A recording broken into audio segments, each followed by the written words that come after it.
Voilà, bonjour à toutes et à tous et bienvenue dans cette 23e et avant-dernière semaine plutôt de la clé de la maîtrise et Alliance Mastermind. J'arrive presque pas à croire on en est déjà là, hein, alors que j'ai l'impression qu'on vient à peine de démarrer la première séance de janvier. C'est fou.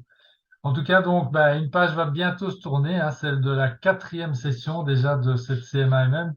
Alors évidemment, c'est la première page et non la dernière de votre voyage du héros qui vient tout juste de commencer, il faut bien le reconnaître, hein, puisque vous êtes en train de construire votre nouvelle réalité et ça va encore vous demander évidemment beaucoup de créativité, de courage, de travail, mais ça va aussi vous apporter, je vous le promets, beaucoup de joie, beaucoup de satisfaction, de bonheur, parce que vous serez en train de vivre la vraie vie. Voilà.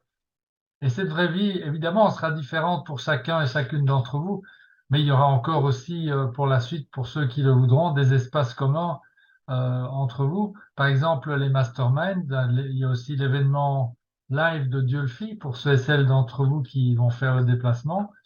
Et puis alors, il y aura la poursuite des webinaires qui seront consacrés à la clé de la maîtrise au rythme de un ou deux par mois, avec notamment les chapitres perdus de Arnold, puis d'autres webinaires aussi avec d'autres matières, mais en prolongation, bien sûr.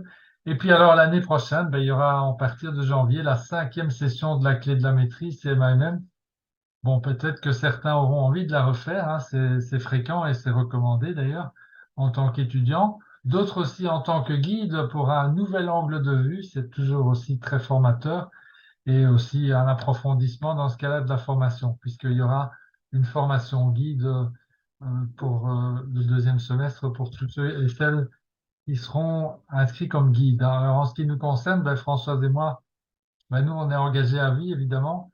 Ça veut dire quoi concrètement? Jusqu'à ce que les services rendus par cette formation de la CMAMM arrivent au bout de ce qu'ils pourront offrir, hein, et deviennent prêts à être remplacés par autre chose. Bon, voilà, on n'y est pas encore. Et donc, on va voir ce qu'il y a au menu d'aujourd'hui.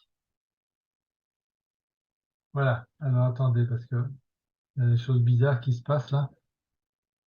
Ah, il me manque, ouh là là. J'ai pas les images de mon PowerPoint. Alors, je vais vous demander un petit instant de patience parce que du coup, je vais relancer le PowerPoint, sinon ça va pas être marrant. Vous n'allez pas apprécier. C'est bizarre. Arrêter le partage et faire un Oui, autre. je vais arrêter le partage 2 minutes. Ah oui, Voilà. Ok, alors,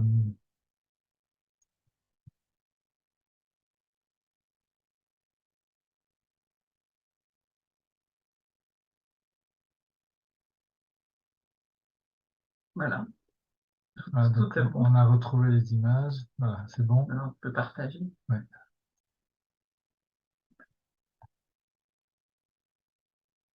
Ok. Faire partager? Une Ah oui, c'est seconde. ça que tu fais. Françoise, côté rouge et impatience. Voilà. Donc, qu'est-ce qu'il y a aujourd'hui au menu? Alors, deux thèmes. Premier thème, il va être abordé par Françoise. Elle va vous raconter notre voyage du héros à tous les deux jusqu'à l'expérience de la clé de la maîtrise et ce qui a véritablement transformé notre vie.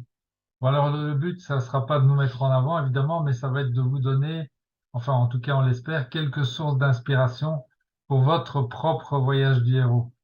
Et puis le deuxième thème couvrira un sujet brûlant, hein, directement lié à notre capacité à devenir des penseurs autonomes et libres de nos choix, et en lien avec le chapitre 23 de la clé de la maîtrise que vous allez lire cette semaine, et aussi la 16e richesse pardon, pas la 16e, la 13e richesse de vivre dans la grandeur. Voilà, donc je pense que vous devinerez bien le thème tout à l'heure, on va parler d'argent. Voilà. Ok, Françoise, c'est à toi, je te passe la main. Je Tout vais à arrêter fait. la vidéo ici pour ne pas distraire. Bon, c'est Oui, une semaine sur deux. Voilà. ok. Donc voilà, on va un petit peu parler du voyage du héros, là. Encore et encore. Vous savez, vous devez entrer seul en vous-même pour trouver le trésor qui est caché en vous. Et ça demande beaucoup de courage. C'est ce que vous faites depuis maintenant 23 semaines. Et c'est ça le réel voyage du héros. Donc vous vous retrouvez, c'est vrai, souvent connecté à d'autres héros sur votre chemin. C'est la partie d'ailleurs chouette, encourageante du voyage. Et c'est ça qui va vous aider à traverser les épreuves. On vous parlera tout à l'heure, comme l'a dit Luc, de notre voyage, et ça s'est vraiment passé comme ça. Alors, au cours de votre voyage, vous allez rencontrer, ça c'est très intéressant, au moins 2 héros. Lesquels?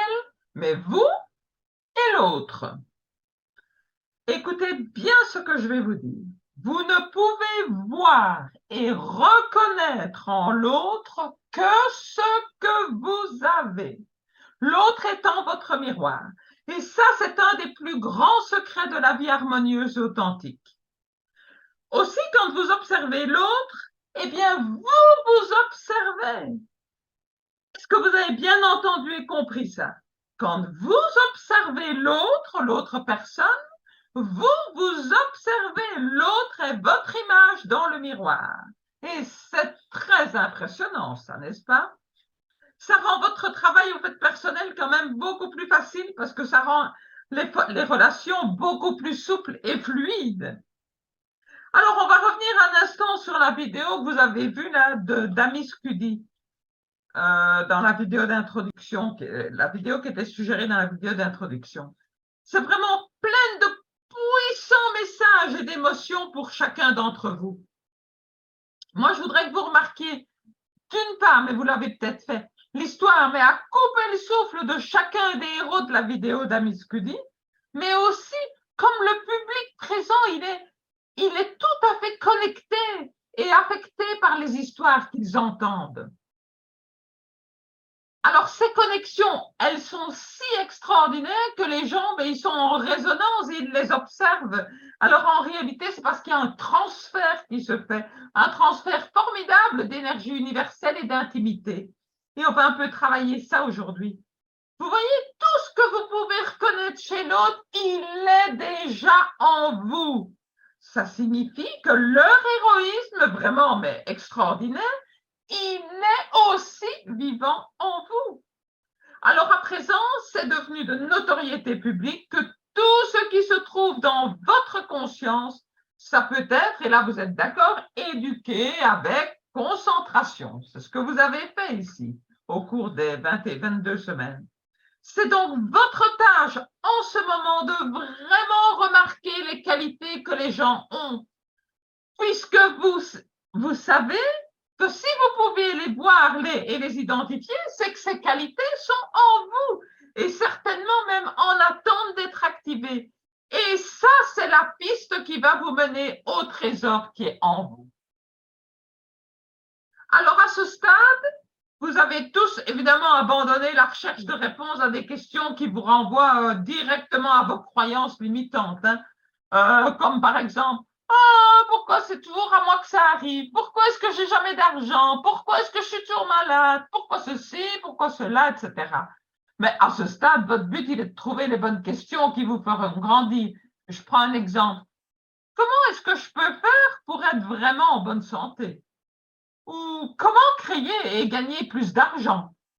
Ça, c'est apprendre à poser les bonnes questions qui vont vous faire grandir.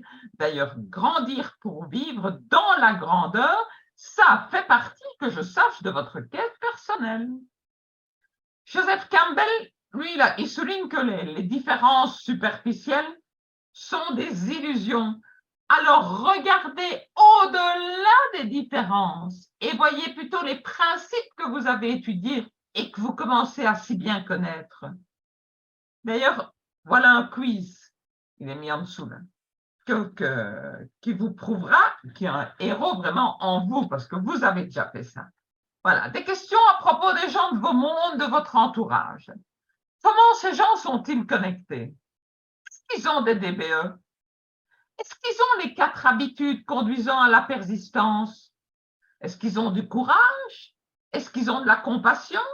Est-ce qu'ils ont un engagement pour le plus grand bien? Est-ce qu'ils sont engagés au-delà d'eux-mêmes? Est-ce qu'ils sont autonomes en faisant confiance à la petite voix intérieure plutôt qu'aux opinions de la société? C'est intéressant, n'est-ce pas? Vous savez maintenant que tout ce dont vous avez besoin pour réaliser, parce que c'est ça le plus important, pour réaliser votre monde, vous savez que tout ça est déjà en vous. Alors, quelle expérience puissante que ce chemin parcouru ensemble, main dans la main, depuis 6 mois maintenant. 6 mois moins une session. Et pour Luc et moi, c'est vraiment beaucoup d'émotions de vous savoir tous et toutes diplômés. Tout le monde est conscient qu'il ne s'agit pas d'un discours de fin ou de commencement ou d'une remise de diplôme officiel avec un petit chapeau sur la tête, parce que la vérité est que vous toutes et vous tous qui avez participé à ce cours, vous avez effectivement obtenu votre diplôme il y a de nombreuses semaines. Vous obtenez votre diplôme dès que vous vous rendez compte que vous êtes en train d'effectuer votre voyage du héros et que vous comprenez que ce que nous avons abordé, c'est vraiment une réalité. L'obtention du diplôme dans ce contexte, ça laisse simplement le sentiment d'engagement dans la découverte du soi authentique. Lors de la dernière session en direct, donc la semaine prochaine, nous partagerons vos ressentis après 6 mois comme ça de dur travail, parce que c'était du dur travail, quoi, intensif. Et c'est notre façon de vous reconnaître. Et vous allez faire une énorme révision, mais de tout, absolument tout ce que vous avez appris. C'est phénoménal ce que vous avez appris. Et nous partagerons aussi le programme de continuation pour couvrir les derniers chapitres de Vivre dans la grandeur. Alors, les masterminds sont en place. Oh, il faut les continuer parce que vous savez que c'est le seul chemin vers le succès. Alors, nous avons tous, en dernière analyse, un seul défi à relever. Rompre avec la rivière des rêves, qui est finalement l'idée, mais ça vous avez compris maintenant, c'est l'idée donnée par la société pour tout le monde sur la façon dont vous devez vivre votre vie pour vivre heureux, selon la société. Et la simple phrase dans la chanson de Billy Joel, « Je dois chercher quelque chose, retirer de mon âme, quelque chose que je ne perdrai jamais, quelque chose que quelqu'un a volé. » Ben, ça explique le sort de chacun. Où est passé votre moi authentique? Alors, vous savez, l'identification de vos BPA, de vos besoins personnels authentiques, c'était le début de votre tentative d'écouter et d'entendre votre cœur, ce qu'il y avait dedans. Parce que c'est ça qui mène à votre chemin personnel pour suivre votre bonheur. Et suivre votre bonheur, c'est primordial pour avoir le libre arbitre. Le subconscient, votre subconscient, il est bombardé mais par les idées des autres et de la société. C'est vraiment dingue. Sur ce qui paraît important. Je n'ai pas dit sur ce qui est important, sur ce qui paraît important. Mais en suivant la pensée antitribale de Nietzsche, qu'est-ce qui est important? Mais nos esprits migrent vers quoi? Qu'est-ce qui a vraiment de la valeur? Ah, belle question, n'est-ce pas? Se libérer du conditionnement est impossible si vous essayez de manipuler les conditions extérieures. Et ironiquement, c'est ce que le monde vous dit que vous devez faire. Et finalement, vous êtes conditionné de cette façon. Et ça signifie que pour la plupart des gens, le héros à l'intérieur, il a succombé à la tentation de déterminer sa valeur en fonction des idées et des normes des autres.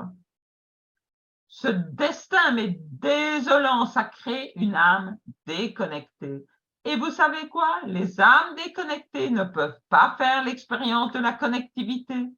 La chose même que Campbell a découvert, c'est ce à quoi tout le monde aspire. Quelle ironie, n'est-ce pas? C'est pour ça que la plupart des gens, ils finissent par mener une vie de désespoir tranquille. En fait, ils sont déjà morts à 25 ans, mais on ne les enterre qu'à 80 ans. On retrouve d'ailleurs les mêmes principes dans l'enseignement de Jésus. La figure la plus triste de toute la littérature, c'est sûrement ce jeune homme riche qui a refusé de choisir la vie éternelle à cause de ses possessions qu'il ne voulait pas, matérielles qu'il ne voulait pas perdre. Mais vous qui avez récupéré votre étincelle divine, vous n'avez pas ce problème, mes amis. Et la vraie fonction de cette formation, c'est précisément de vous aider à vous découvrir et à suivre votre bonheur, tout en veillant à ne pas vous influencer de quelque manière que ce soit. Alors, comment le trouvez-vous, ce bonheur?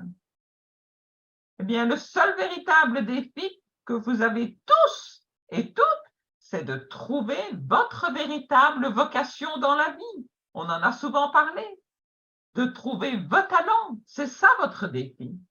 Et une fois que vous vous mettez en recherche, eh bien, tout se met en place et vous devenez une personnification de la phrase « Si vous aimez ce que vous faites, mais vous ne travaillerez jamais plus un jour dans votre vie. » Le bonheur, vous le trouvez à l'intérieur, en abandonnant le moi conditionné et en faisant confiance à votre cœur. Le bonheur, il apporte la santé, mais dans tous les domaines de votre vie. Et le plus important encore, le vide à l'intérieur, dont personne n'aime parler, eh bien, il est remplacé par la connectivité.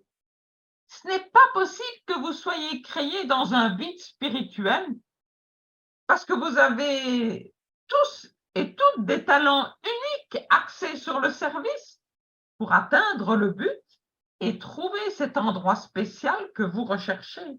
Et comme ça a été si souvent souligné, vous faites partie d'une harmonie parfaite. En fait, c'est votre quête du bonheur et même de la félicité, là, encore plus haut, du nirvana, par le service qui harmonise le chaos divin. Où que ce lieu ou ce but puisse être, il ne peut y avoir qu'une seule personne qui puisse le remplir parfaitement. Et vous entrez dans cet endroit de l'harmonie en poursuivant votre bonheur via un service humble. Oh là là, on va commencer, on va oser parler du vide. Oh là là, le vide qui ronge. Vous savez probablement ce que je veux dire là. Oh, oh, cet endroit qui ressemble à plus que du vide et dans le monde d'aujourd'hui, avec nos téléphones portables, les SMS, les textos, la musique, partout, le Facebook, les médias, Netflix et je sais pas tout quoi encore. Netflix et tout le machin, et ben, tous ces machins, Instagram et compagnie, et ainsi de suite.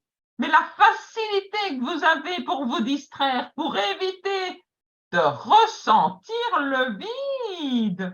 En fait, les distractions sont si nombreuses que vous arrivez même à éviter cet endroit pourtant bien remarquable qu'est le vide. Ce lieu d'inconfort, il est pourtant une opportunité des plus remarquables. Et sans aucun doute, c'est le plus grand moment, là, cette solitude et cette peur absolue où vous ressentez des choses comme séparées, seul, solitaire, où une toute petite partie de vous devient presque submergée de tristesse. Alors en réaction, vous vous distrayez, vous ne faites jamais l'expérience de la réalité, de l'écroulement de patatras tous vos systèmes de croyances, de toutes les choses dont nous avons parlé, comme la tour de Babel, le Bouddha en ciment, enfin, et tout ce que vous avez appris à l'école. Le vide, pourtant, il ouvre enfin les lignes de communication directe avec votre cœur. Oh là, ça c'est joli. Vous voyez, alors que les mots ne sont peut-être pas les mêmes, ce moment que vous voulez, mais vraiment éviter, en fait, il est magique. C'est une porte magique. Juste au-delà de son inconfort, c'est l'appel authentique à votre moi le plus élevé, votre moi supérieur. Et juste au-delà de la tristesse et de la terreur face au vide, vous découvrez le chemin vers votre bonheur, l'aventure, l'intimité et les moments d'extase. Et quand le maître enseignant a partagé ceci, Heureux les pauvres en esprit, car le royaume des cieux est à eux. Mais, au fait, il parlait de ce moment. C'est pas à propos des gens qui sont si pauvres d'esprit qui font des mauvaises choses ou quoi que ce soit. Hein. Non, pas du tout. Si vous lâchez tout ce que vous croyez, en d'autres termes, ce que la société vous a appris et vous dit de croire, eh bien, vous pouvez vous sentir vide quand vous savez à un certain niveau que vous êtes piégé en vivant vraiment votre vie sur la base des résultats de la pensée des autres, mais vous n'appartenez plus à ça. Ou du moins, vous en sortez, ou vous en êtes déjà sorti. Et si vous lâchez prise sur toutes vos croyances, il y a pratiquement un vide qui se crée. Alors que la nature qui déteste le vide, le comble et vous devenez rempli de votre plus grand bien.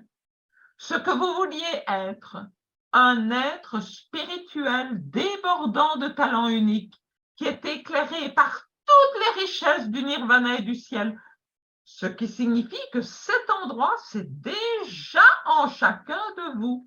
Et vous avez juste besoin de donner ces cadeaux, ces talents, sans attendre de retour, bien sûr.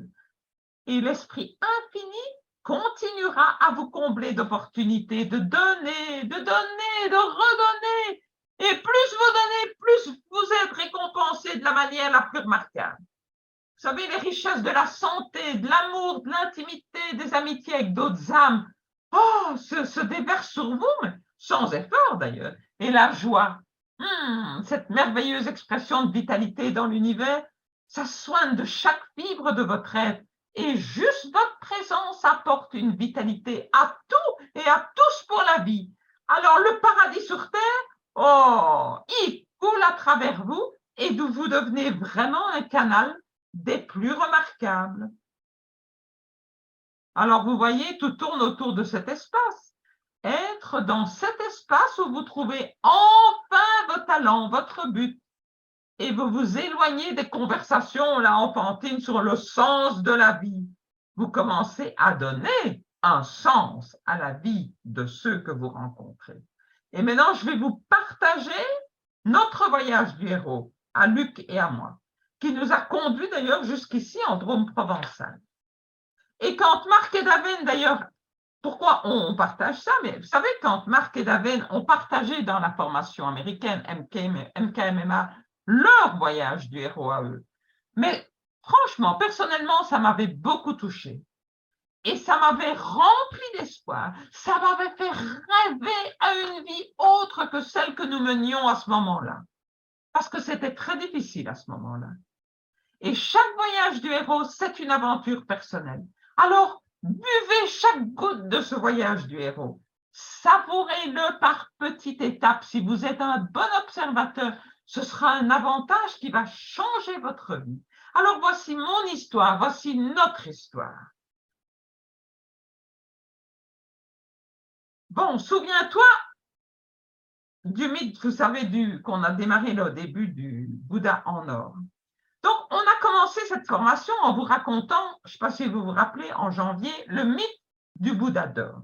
Et nous sommes tous des Bouddhas d'or recouverts de ciment. Et même d'une épaisse couche de ciment. Mais la bonne nouvelle, il suffit d'un petit éclat dans la couche de ciment pour entrevoir que ça brille en dessous.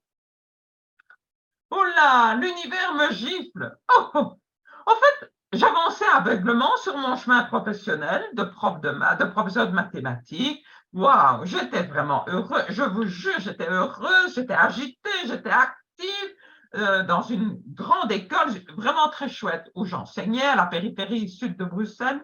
J'ai énormément ce que j'adore. Enfin, c'est moi qui créais ces voyages avec mes élèves. J'élargissais la vision de mes collègues professeurs et même des directeurs d'école avec un projet européen que je présidais. Cool la vie, vive la vie. On avait une chouette maison, chacun notre voiture, 3 grands-enfants qui franchement faisaient des belles études, une famille en bonne santé, 3 fois par an des vacances. Bon, on faisait beaucoup de camping, mais c'était chouette quand même. On a fait le tour du monde presque avec ça. On faisait les sports d'hiver en février. Et puis, un jour, tout ça n'est plus cool du tout. Pourquoi?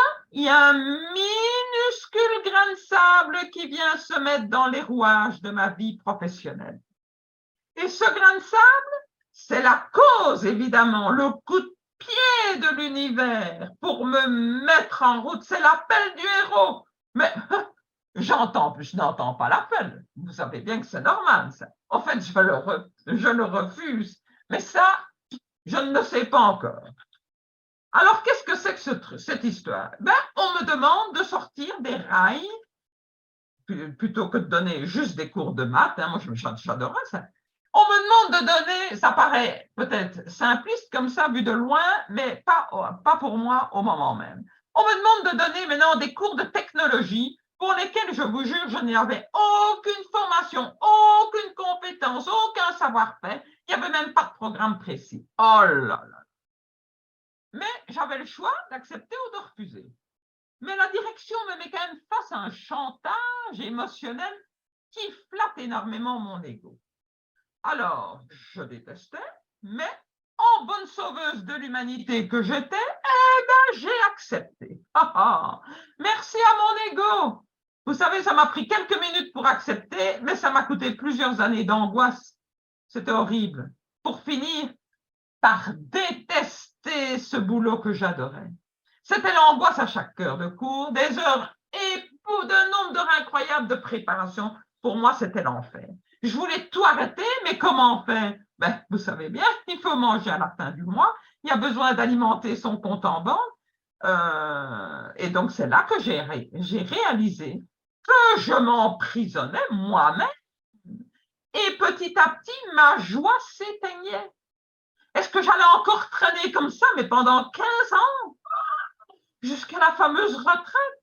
Et chaque jour, je vous jure que je me sentais vieillir. Je n'osais même plus me regarder dans le miroir. C'était le miroir de la honte de moi de m'être piégée ainsi. Mais j'avais des pensées, pas dingues, mais c'est comme ça. Qu'est-ce qui pourrait m'arriver pour que je puisse arrêter? Malade? Non, c'est pas chouette. Gravement malade? Non, c'est pas drôle. Un accident? Non, arrête quand même. Eh bien, qu'est-ce qui est sorti du chapeau? L'accident. Je vous l'ai déjà raconté, cette histoire-là. C'était des questions que je me posais tous les matins, tous les jours quand je partais à l'école. Et donc, cet accident de voiture qui m'est arrivé, ça m'a mis à l'arrêt de travail pendant 3 mois. Et pendant les 3 mois d'arrêt de travail, je subissais vraiment de la pression émotionnelle de la part de la direction de l'école, du style « Oh, Françoise, reviens, il n'y a personne pour te remplacer. » Bon, c'est vrai. Tes élèves sont malheureux, reviens, tu es la meilleure, arrête ton congé de maladie. Mais j'ai tenu tête à mon ego cette fois-ci. En fait, j'étais prête pour faire le voyage. Et j'ai profité de ce temps de repos pour mettre de l'ordre dans ma vie. Mais vous savez, quand l'élève est prêt, le maître arrive. Et donc, j'étais prête pour passer à autre chose, tout simplement. Mais vous savez, même si vous êtes dans une zone d'inconfort et de très inconfort, cette zone, elle est connue, donc cet inconfort est votre zone de confort et on tourne en rond, c'est ce qu'on appelle la rat race. Et l'élargir demande mais un courage de dingue et de la créativité. Alors, après ces 3 mois de congé forcé, je suis retournée à l'école, bien entendu, mais j'ai remis ma lettre de démission. Enfin, j'ai attendu fin juin, comme tout bon prof quand même. Alors, après 31 ans de bons et loyaux services auprès d'adolescents, mais que j'adorais, il était temps de passer à autre chose. Voilà. Et c'était la découverte et la plongée dans un nouvel univers, l'univers du bien-être. Et Luc et moi, on s'est inscrits à un week-end d'initiation au massage sensitif. C'est par là, c'était notre porte d'entrée. C'était une expérience, mais qui s'est prolongée parce qu'elle a duré 2 ans. En fait, on a suivi tout le parcours d'apprentissage pour devenir professionnel en massage. Et après ça, j'ai étudié la réflexologie plantaire. Et puis, on s'est perfectionné en massage assis sur chaise, là, en entreprise. Ensuite, d'autres personnes sont venues à notre rencontre parce que nous étions prêts. Vous connaissez le voyage du héros, là, les gens qui vous accompagnent. Ainsi va la vie. Et on découvrait un tout nouvel univers. Cette fois-ci, l'appel du héros avait bien été entendu. Luc arrête sa société de consultance, il ferme les bureaux à Paris, il transforme les bureaux à Bruxelles en centre de bien-être. Vous imaginez, d'engineering, on passe au bien-être. Pourquoi pas? On l'a fait. Et notre créativité se met en route. Imagination, n'est-ce pas? Une belle richesse. Nous transformons les locaux du bureau de Luc donc en espace bien-être. On place des petites annonces dans des magazines de bien-être. Et Sophie, vous la connaissez pas, mais c'est la première à répondre à l'annonce. Elle fait une demande, on ne la connaissait pas, hein, pour louer nos locaux un week-end. Pour quelle activité? Eh bien, une formation de découverte des énergies intégratives suivant la méthode d'Anne-Barbara Brennan, auteur du livre Le pouvoir bénéfique des mains. Alors, vous allez le croire ou pas, mais je venais de recevoir en presse ce livre, ce bouquin, et Luc était en train de le lire. Donc, Luc a participé à l'événement et ce fut un premier pas de son voyage du héros parce qu'après ce week-end, il a décidé de suivre la formation d'une durée de 4 ans sur les énergies intégratives. Ça se passait en Suisse au départ. C'était une formation internationale en anglais. Moi, j'ai commencé la même formation, mais 1 an plus tard. Alors, on a vendu notre maison à Bruxelles parce qu'on devait compenser des dettes qu'on avait accumulées. C'était la seule solution. Bon, ben, il y a toujours une solution, même si c'est vraiment pénible à faire. C'était une chouette maison qu'on avait fait construire à la périphérie de Bruxelles. On a emménagé provisoirement dans un des locaux du bureau de Luc et on a démarré la construction à Dieu-le-Fit. Mais pourquoi Dieu-le-Fit en Drôme provençal? Mais de nouveau, une histoire incroyable qui se déroule à ce moment-là. Un ancien client de Luc, pour qui Luc avait assuré une prestation d'engineering en Belgique, lui envoie une lettre, comme par hasard, à ce moment-là, expliquant qu'il a déménagé, qu'il change de vie, il habite en Drôme. Et la finale de la lettre, c'était ça l'étincelle pour nous. Il ne sait pas pourquoi, je ne sais pas pourquoi je vous envoie cette lettre, monsieur, mais j'ai l'intuition que nous pourrons faire des choses ensemble. Je vous jure, ni une ni deux, hop, on a répondu à l'appel. Luc a téléphoné à ce monsieur, on est allé chez lui en Drôme, et c'était le début d'une belle aventure qui a commencé. Une nouvelle vie a commencé. La vie de routine d'avant, elle s'efface peu à peu, parce qu'on est tous les deux absorbés par nos nouveaux projets, la découverte d'un nouveau monde. Ce nouveau monde, c'est nous-mêmes et aussi notre couple. Donc, on fait plein d'explorations, on découvre le marketing de réseau, c'est comme ça qu'on en connaît pas mal qui sont ici sur la plateforme, dans l'Alliance. On a développé donc le centre de bien-être à Bruxelles, on a fait la formation de 4 ans, comme je vous ai dit. Les bâtisseurs que nous sommes sont partis pour Dieu-le-Fit. Hop, le projet prend forme. On fait des formations dans tous les sens en technique de massage. On a suivi des séminaires sur l'argent aux États-Unis avec Thierry Becker, auteur du livre Le secret d'un esprit millionnaire. On a fait un séminaire à Toronto avec Bob Proctor. On a fait des expériences positives, vraiment positives, dans le monde du marketing de réseau. De nouveaux partenaires et amis apparaissent dans notre nouvel univers. Et la question, et s'il existait un autre style de vie que métro, boulot, dodo, stress? Ce serait quand même sympa. Et notre couple renaît. Nos enfants ont créé leur propre univers.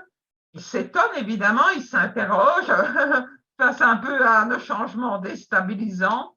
Dieu-le-Fit se construit pendant ce temps-là et deviendra la nouvelle maison familiale où il fera bon se retrouver tous ensemble.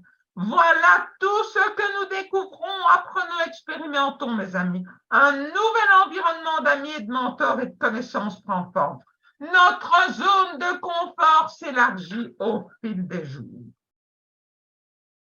Mais vous le savez bien, dans tout voyage du héros, qu'est-ce qu'il y a? Il y a un abysse à passer, un gouffre, un abîme terrible, un tunnel très noir si vous préférez. Tout en bas là, eh bien nous y voilà. Luc qui avait retrouvé entre-temps un job de consultant en Belgique dans le milieu spatial, il voit sa mission se terminer. Au fait, on lui propose une nouvelle mission dans le domaine militaire d'équipement d'armes d'hélicoptères. Il réfléchit et il dit non, il refuse. Alors, on a de très faibles rentrées financières. Il faut assurer la fin des études universitaires de 2 de nos enfants, leur mariage, plus un office, notre troisième, enfin celui du milieu, qui est en vadrouille aux 4 coins du monde et que nous rejoignons par-ci par-là sur la planète. C'est comme ça qu'on a fait ensemble un magnifique trek au Népal, nous menant au pied de Annapurna. On a été plusieurs fois en Guadeloupe où il travaillait. Je me rappelle même plus comment on a fait pour payer tout ça. Hein. Je ne sais pas. Mais on l'a fait parce qu'on était créatifs et on le voulait. Alors, au menu des rentrées d'argent, on faisait tout, quoi. Des massages, moi, je faisais des cours d'initiation en radiesthésie et numérologie à Bruxelles, des consultations, des soins énergétiques. On se débattait. Et puis, il y avait le marketing de réseau, les locations des espaces dans notre centre de bien-être à Bruxelles qui prenaient de plus en plus d'ampleur. Et on finit tant bien que mal la construction à Dieu-le-Fit et nous quittons Bruxelles. Donc, nous voilà installés à Dieu-le-Fit. Et là, oh, nous sommes entourés de voisins méfiants, soupçonneux, dérangés par leurs croyances et habitudes. C'est normal, il y a des gens qui circulent dans cette petite rue-là pour venir chez nous à des cours de tai chi, de yoga. Mais qu'est-ce que c'est? C'est pas normal tout ça. Nouvel obstacle à surmonter, le voisinage. Et puis même les élus municipaux qui nous traitent de sectes. Pas drôle à vivre, vous savez, parce qu'on se sent coupable. De quoi? On n'en sait rien à ce moment-là. On ne sait toujours pas. Mais nous sommes aidés par Tal Chalair, que certains connaissent probablement. Et malgré tout, petit à petit, le centre de bien-être ici à Dieu-le-Fit se développe et le gîte aussi. Nous poursuivons notre recherche d'autonomie, nos développements d'affaires qui prennent forme et nous rencontrons Marc et Daven et c'est le coup de foudre. On arrive au-dessus là dans ce voyage du héros. Alors voilà, c'est la remontée donc en puissance. La maison Bisson prend forme, c'est un centre de bien-être, un gîte de vacances. Nos amis et familles y séjournent dans la joie. On fait des travaux d'embellissement des extérieurs. Notre vision s'affine, prend de l'altitude. On développe et on expérimente l'approche des multiples sources de revenus. Et encore aujourd'hui, on fait une formation personnalisée avec l'école de Robert Kiyosaki. On est devenu pro en marketing de réseau grâce aux enseignements de Marc G. On découvre la clé de la maîtrise formation MK-MMA. On rencontre à Kauai Marc et Daven. On y a été combien? 4 fois. Et puis, nous sommes prêts, mes amis, pour un nouveau voyage du héros. La clé de la maîtrise Alliance Mastermind.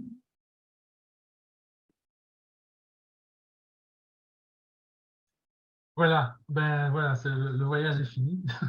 Ouais. Ou alors il ne fait que commencer, hein, parce Mais que évidemment, les choses c'est à évoluent. nouveau. Et voilà, on tourne infiniment sur cette boucle, évidemment, sur ce cercle du voyage du héros.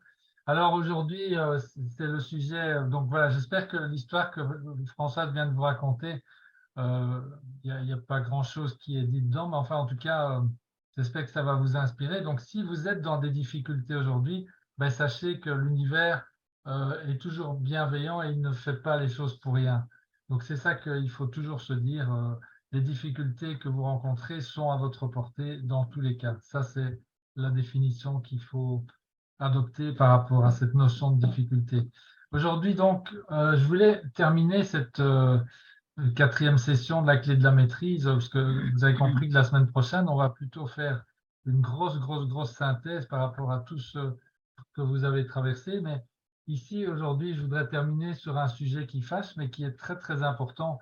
Vous l'avez entendu d'ailleurs dans notre histoire aussi, ça l'a été, parce que, enfin voilà, on va découvrir ça ensemble.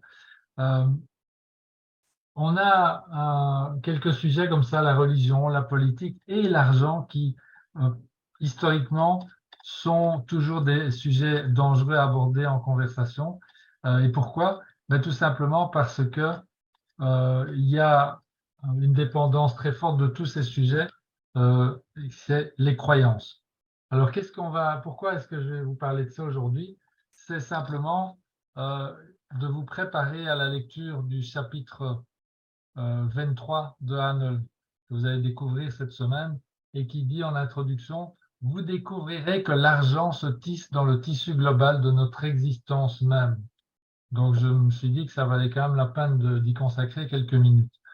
Donc ensuite, le but, ça va aussi de vous donner des pistes qui devraient vous aider, si besoin est, à vous créer de nouvelles croyances en matière d'argent, parce que il faut bien dire qu'on a tous été très très mal conditionnés ou conditionnés à l'envers par rapport à ça, très largement. Euh, et tout ça va évidemment vous permettre d'expérimenter aussi cette manière de travailler pour améliorer votre vocation de penseur autonome, parce que ça aussi, c'est quelque chose qui prend un peu de temps. Évidemment, on ne devient pas comme ça par décision un penseur libre, un penseur autonome. Il y a du travail, hein, comme vous le savez, je pense.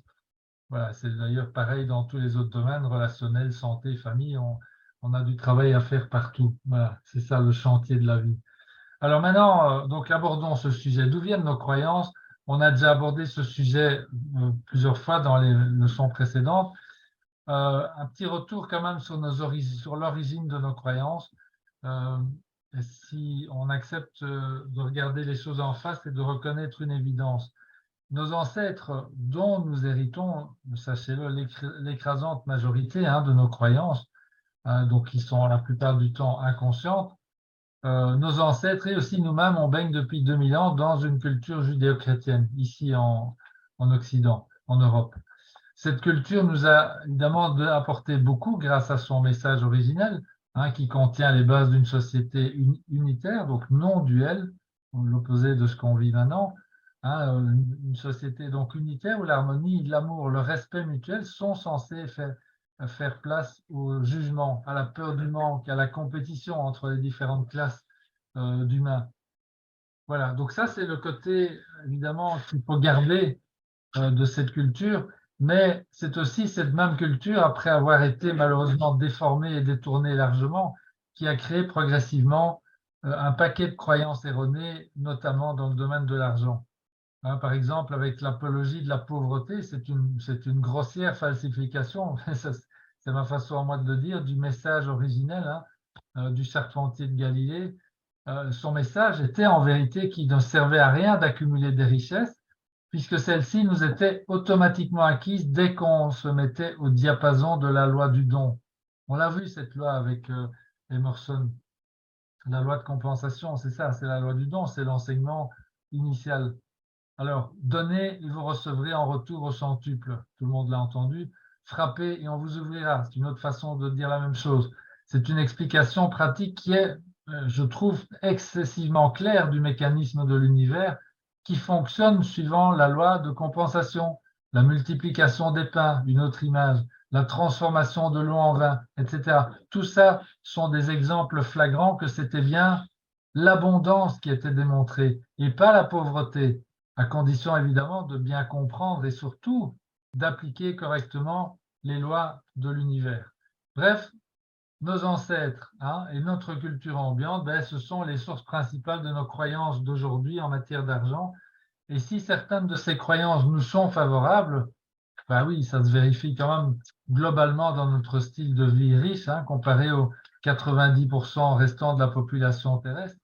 Mais il reste quand même beaucoup de croyances qui nous contraignent jusqu'au point où nous sommes aujourd'hui sur le point de céder des libertés chèrement acquises, notamment par nos grands-parents et nos arrière-grands-parents. On va revenir à ça dans un instant. Donc, c'est important de bien se rappeler que les croyances forment la trame de notre empreinte mentale. Donc, je fais un rappel ici simplement. Et donc, que ces croyances font partie intégrante de nous. C'est pas juste parce qu'on le sait qu'on va pouvoir changer les choses comme ça en claquant des doigts. Voilà. Donc c'est impossible même de nous débarrasser de ces croyances ou de les changer juste en le décidant. Il faut le décider d'abord, ça bien sûr, mais ensuite il y a un travail très important à faire. Quand je dis important, je veux dire il y en a beaucoup. Et ce travail, c'est ce qu'appelle le dur labeur que si peu sont prêts à faire, tel que le dit Arnold. Voilà. Et pour que ce dur labeur puisse se faire, il faut une motivation et une connaissance suffisante. Donc, il faut motivation et connaissance. Deux conditions indispensables pour déclencher le passage à l'expérimentation et à la pratique, les seules sources de vrais changements en réalité. Voilà, donc on va examiner ces deux conditions de près, donc motivation et connaissance. On va d'abord, et tout ça dans le contexte de l'argent. Rappelez-vous qu'il y a derrière tout ça aussi le procédé pour devenir un penseur autonome. Donc tout ce qu'on regarde ici ensemble avec l'argent comme sujet, vous pouvez aussi décliner ça dans les domaines des relations personnelles, de la famille, etc., etc. Voilà, tout ça s'applique de la même façon, évidemment.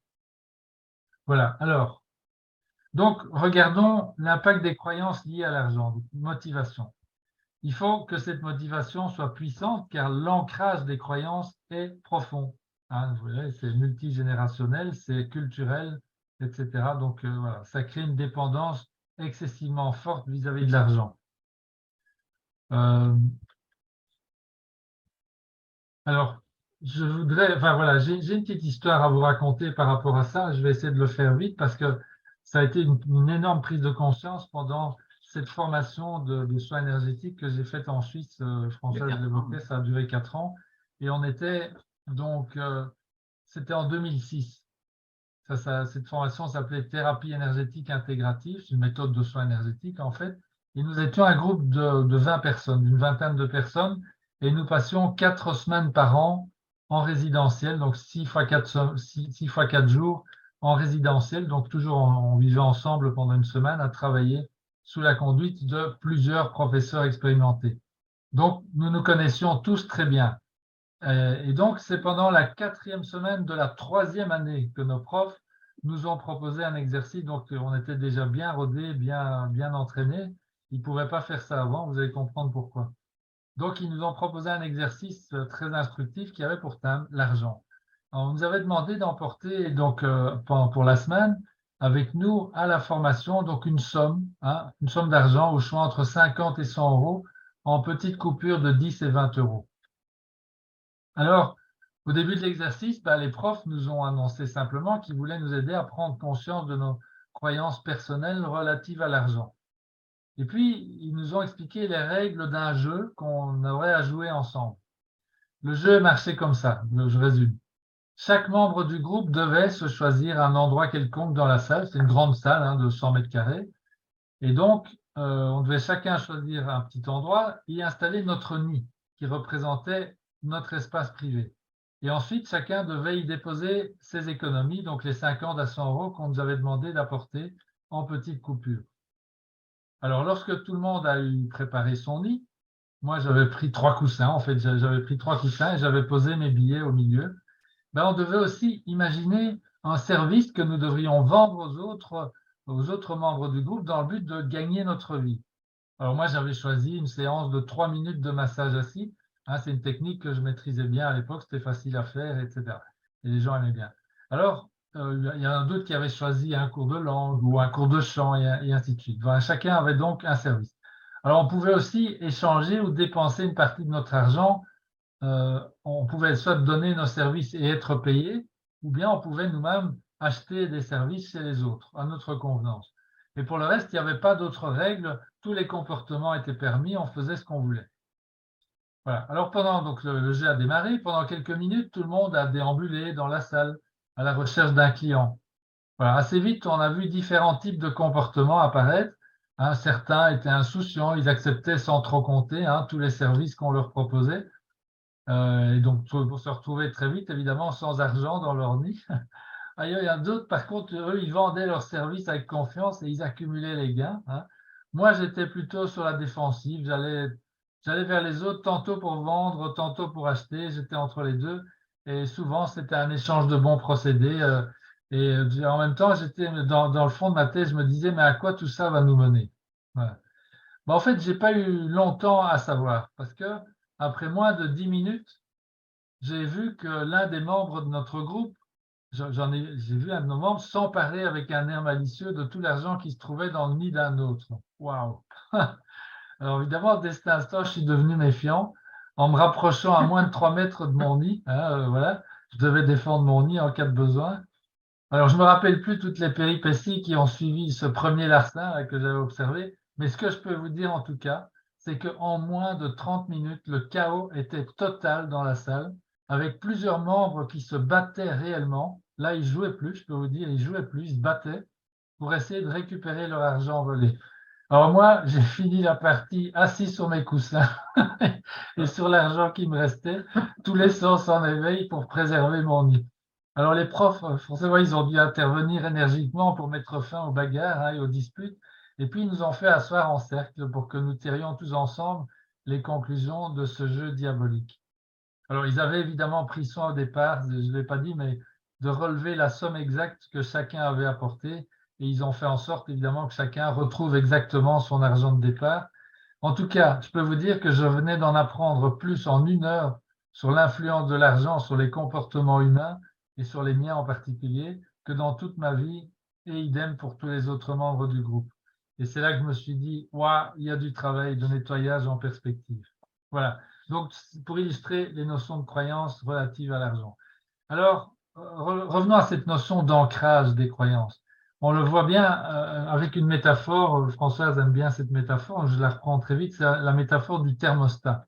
Bon, on sait tous que c'est un thermostat qui régule la température à l'intérieur de l'appartement ou de la maison.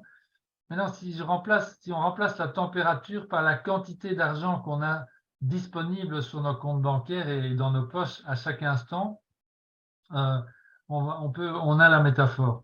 Voilà, nos croyances, elles ont pour effet en fait de maintenir notre richesse, qu'on pourrait assimiler à la température dans la métaphore, donc le niveau de notre compte en banque, toujours au même niveau. Par exemple, si le niveau de notre compte augmente tout à coup à l'improviste et sans préparation, je sais pas, il y a eu un héritage ou une augmentation de salaire non prévue ou un gain à la loterie, voilà, une augmentation à l'improviste.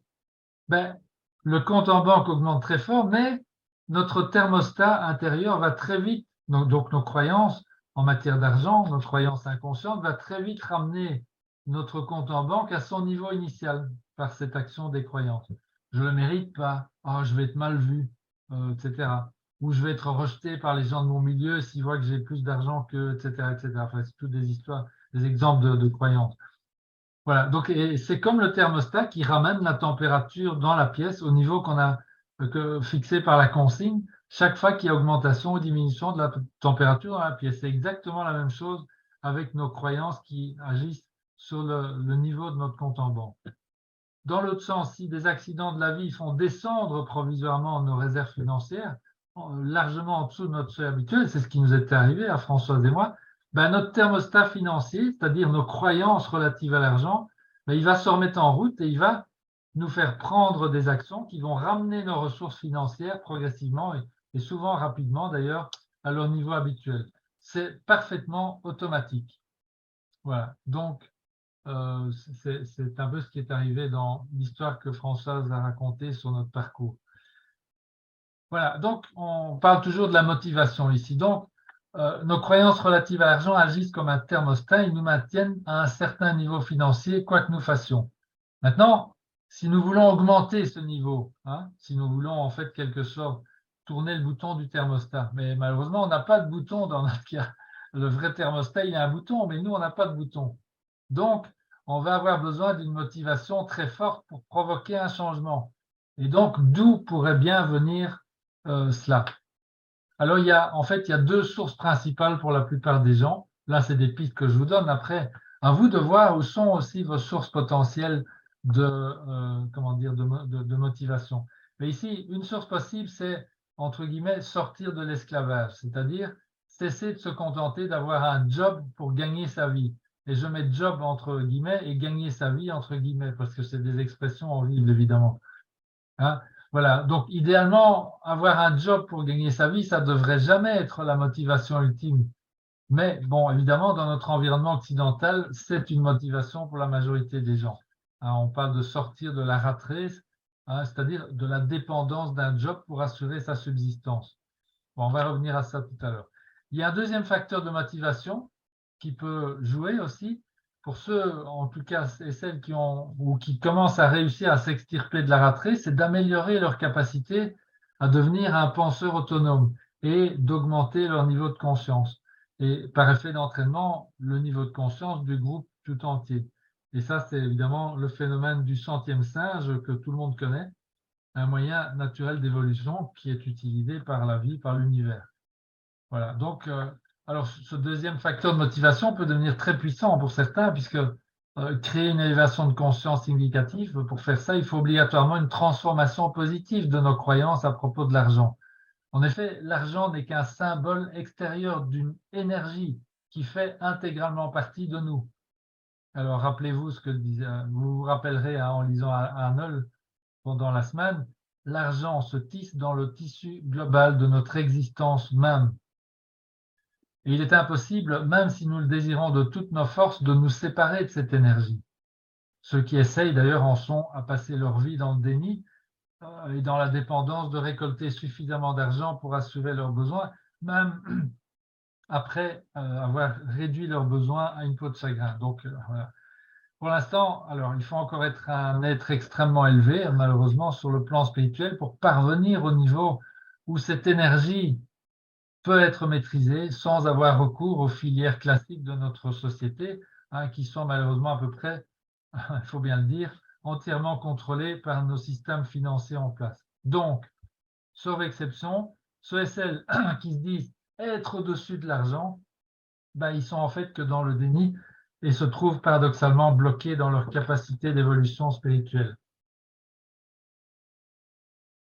Voilà, alors, ce qu'il y a à retenir de tout ça, en bref, c'est ceci.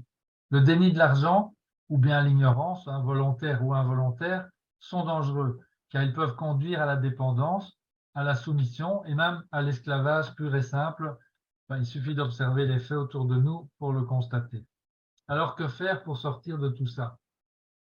Je vais citer Arnold, puisqu'en tout premier lieu, il faut prendre conscience que l'ignorance a un coût, et on vient de le voir, ce coût s'apparente à une forme plus ou moins grave de dépendance, qui peut même arriver jusqu'à l'esclavage, pour beaucoup. Arnold qui nous dit, paragraphe 9, vous lirez, la personne moyenne est totalement dénuée de pensée profonde. Elle accepte les idées des autres et les répète à peu près à la manière d'un perroquet. C'est ce que nous voyons aisément lorsque nous comprenons la méthode utilisée pour forger l'opinion publique. Cette attitude docile d'une grande majorité, parfaitement disposée à laisser une poignée d'hommes penser à sa place, est ce qui permet à quelques individus, dans de nombreux pays, d'usurper toutes les voies du pouvoir et de maintenir des millions de personnes sur leur joug. La pensée créatrice exige de l'attention. On dirait qu'il a écrit ça aujourd'hui, notre ami Arnold.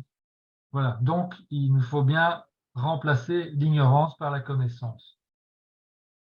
Voilà, donc ça c'est la deuxième chose. On a vu la motivation. Maintenant, voyons la connaissance, la deuxième condition nécessaire pour arriver à transformer nos croyances relatives à l'argent. Voilà, alors par quoi commencer en matière de connaissances de base sur l'argent? On a le choix puisque rien ou presque n'a été appris à l'école, n'a pas été appris non plus via nos éducateurs, nos parents, etc. Vous le savez, évidemment. Donc, on s'est tous transmis les uns à les autres des croyances largement limitantes et erronées à propos de tout ça, à propos de ce sujet. Donc, commençons parce qu'on a l'habitude d'entendre partout « l'argent est une énergie ». Alors, qu'est-ce que ça veut dire? Arnold nous dit « la conscience de l'argent est l'attitude réceptive de l'esprit ». La peur est juste à l'opposé de la conscience de l'argent. C'est la conscience de la pauvreté. Voilà, donc avoir la conscience de l'argent signifie qu'on comprend sa nature, ses forces, ses limitations, ses mécanismes.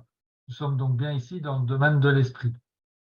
Alors si à cause de mes croyances, je rejette l'argent, et je peux vous dire qu'il y a de nombreuses façons de le faire. Je hais l'argent, ou si j'en ai trop, j'aurai des ennuis pour le gérer. Bon, ça c'est ce que j'entendais de mes parents. Ou alors je ne mérite pas de gagner autant. Ou si je ne montre pas que je suis pauvre, je vais être rejeté par les miens. Alors évidemment, on ne dit pas ça à haute voix, mais c'est nos croyances inconscientes qui nous font penser ça, évidemment. On a été programmés, rappelez-vous. Donc, si mes croyances me font rejeter l'argent, je ferme la porte et l'énergie que représente l'argent ne peut plus venir à moi. Pas même celle dont j'ai besoin pour vivre. Donc, je dois constamment me battre, je suis dans le manque et je maintiens donc ainsi un cercle vicieux. Alors maintenant, question, comment savez-vous si vos croyances vous font rejeter l'argent? C'est très simple. Si vous avez assez d'argent pour vivre harmonieusement et sereinement, tout va bien. Si par contre vous êtes régulièrement stressé ou angoissé par un manque d'argent, pour faire certaines choses importantes ou qui vous tiennent à cœur, ben alors c'est que certaines de vos croyances vous font encore pour l'instant rejeter l'argent. Voilà, moi je me rappelle d'un épisode pour vous donner, pour illustrer, pour vous dire aussi qu'on est tous soumis à ça, hein, il n'y a presque pas d'exception. C'est un épisode où on avait remplacé notre vieille voiture par une nouvelle Mercedes, hein, suite à la recommandation de plusieurs amis. Moi, je me sentais très heureux d'avoir pu faire l'acquisition d'une voiture de cette marque, mais en même temps, ben, je ressentais un mélange bizarre et inconfortable de fierté et de gêne chaque fois que je rentrais ou je sortais de ma voiture. Alors, d'où pouvaient bien venir ces sentiments mélangés? Ben, c'était tout simplement un ensemble de croyances qui assimilaient pour moi et pour mes proches que les marques de voitures telles que Mercedes, BMW, Porsche, Ferrari, tout ça, c'était des voitures de riches. Et dans ma famille, ben, les gens riches avaient traditionnellement une excessivement mauvaise réputation. Et voilà donc la source des sentiments diffus de fierté. Je fais partie des gens riches et de gêne. Mes proches vont me rejeter ou me détester. Voilà. Et inutile de vous dire que ce nouvel épisode de la voiture de la Mercedes a été pour moi une nouvelle occasion de poursuivre le nettoyage de mes croyances relatives à l'argent. Et bon, je suis toujours occupé, hein, donc ne croyez pas que ça vienne si facilement. Soyez patient avec vous-même aussi. L'un des points que nous avons progressivement découvert, c'est que l'énergie argent obéit strictement à la loi de compensation. Ça, normalement, vous devez vous le rappeler. Il faut donc d'abord donner et on reçoit ensuite. Il n'y a aucun moyen de contourner cette règle puisque c'est l'univers lui-même qui la gère. Donc voilà. Pour donner, il faut évidemment avoir de quoi donner. Et qu'est-ce qu'on donne? Ben, ce sont nos services à autrui qui vont nous servir à donner. Plus j'ai des talents à partager, plus je les donne. Plus l'univers m'enverra en retour, par loi, de quoi donner encore plus. Alors, en général, on va recevoir sous forme d'argent, mais ça peut prendre d'autres formes. Et c'est OK. Des services gratuits, des cadeaux, des nouvelles opportunités de donner, etc. Donc, nous sommes tous un canal au service de l'univers et l'énergie argent circule à travers nous. Elle circule d'autant mieux que nous ouvrons aussi notre canal pour recevoir. Ça, c'est excessivement important, surtout vous les bleus. En effet, sans cette ouverture, nous bloquons le circuit de circulation de l'énergie et l'univers va rapidement se détourner pour rechercher des canaux plus ouverts. C'est comme ça que ça marche. L'énergie s'écoule de la même manière que l'eau. Elle suit les lignes de moindre résistance. Tout ça se passe toujours de manière très mécanique. En fin de compte, il n'y a pas d'état d'âme au niveau de l'univers, hein. Juste un amour et un respect absolu de nos choix. Donc, c'est ça qui est bien. Et nos choix, ils sont définis par quoi, encore une fois? Par notre empreinte mentale, donc par nos croyances. J'espère que là, vous avez bien compris maintenant. Voilà, donc pour illustrer le fait que la valeur de l'argent réside dans sa circulation plutôt que dans son accumulation, et ça, c'est une connaissance très importante aussi à avoir, je vous raconte une petite histoire. Alors, c'est pas la même que l'an passé, j'ai varié un petit peu, donc les anciens, vous pouvez écouter, c'est à vous que j'ai pensé aussi. C'est l'histoire des trois amis. Donc, il était une fois trois amis. Il y avait Julie, Agnès et Natacha. Un jour, Julie appelle Agnès pour lui emprunter 100 euros. Quelques jours plus tard, Agnès appelle Natacha pour lui emprunter aussi 100 euros. Et encore un peu plus tard, c'est au tour de Natacha d'appeler Julie pour lui emprunter aussi 100 euros. La situation est donc maintenant la suivante. Julie doit 100 euros à Agnès, Agnès doit 100 euros à Natacha et Natacha doit 100 euros à Julie. Le temps passe jusqu'au jour où les trois amis décident de se revoir. Pendant la discussion, Julie se rappelle qu'elle doit 100 euros à Agnès et lui dit « Agnès, je voudrais te rembourser les 100 euros que tu m'as prêtés le mois dernier. Mais je n'ai qu'un billet de 50 euros sur moi, donc je te le donne déjà et je te promets de rembourser le solde dès que possible. » Et donc Julie donne à Agnès son billet de 100 euros, de 50 euros. Et Agnès, évidemment, est contente et heureuse. Elle accepte le billet que lui tend Julie. Et puis elle se tourne vers Natacha et lui dit « Je te dois aussi 100 euros, Natacha. Je n'avais pas d'argent sur moi, mais voici déjà 50 euros et je te rembourserai le solde dès que possible. » Et Agnès donc donne à Natacha le billet de 50 qu'elle venait juste de recevoir de Julie. Alors, vous devinez la suite. Natacha, qui n'a pas d'argent sur elle non plus, donne à Julie, en diminution de sa dette de 100 € envers elle, le billet de 50 qu'elle vient de recevoir d'Agnès. Et c'est ainsi que Julie récupère le billet de 50 € qu'elle avait donné à Agnès 1 minute plus tôt pour rembourser une partie de sa dette. Ah, mais l'histoire ne se termine pas ici. Ayant récupéré son billet de 50 € moins d'1 minute après l'avoir donné une première fois à Agnès, Julie se tourne à nouveau vers Agnès et lui dit puisque j'ai à nouveau un billet de 50 €, je te le donne en remboursement des derniers 50 € que je te devais encore. Ainsi, nous sommes quittes. Agnès fait de même envers Natacha et lui dit, en lui tendant le billet qu'elle venait de recevoir de Julie, tiens Natacha, voici les 50 € que je te devais encore, ainsi nous sommes quittes également. Et enfin, Natacha, voulant être à la hauteur de ses deux amies, qui ont chacune remboursé leur dette, décide de faire de même et redonne à Julie le billet de 50 € qu'elle vient de recevoir d'Agnès. Et elle solde ainsi sa dette de 100 € envers Julie. En conclusion, le billet de 50 € a retrouvé sa place dans le porte-monnaie de Julie et les 3 dettes que les amies avaient contractées entre elles sont maintenant remboursées. Moralité.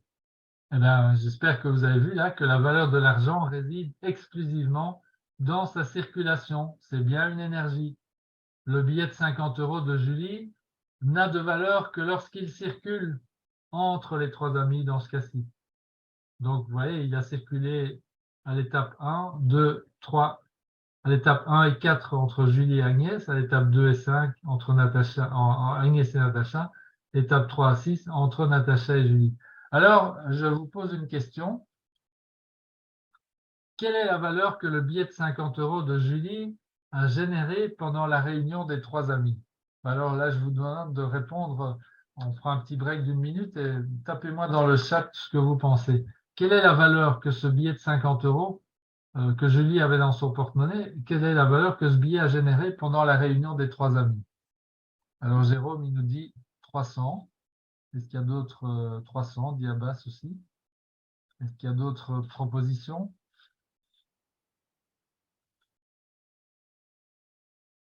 Allez-y, osez. Hein. Est-ce que vous êtes d'accord avec Jérôme et Abbas?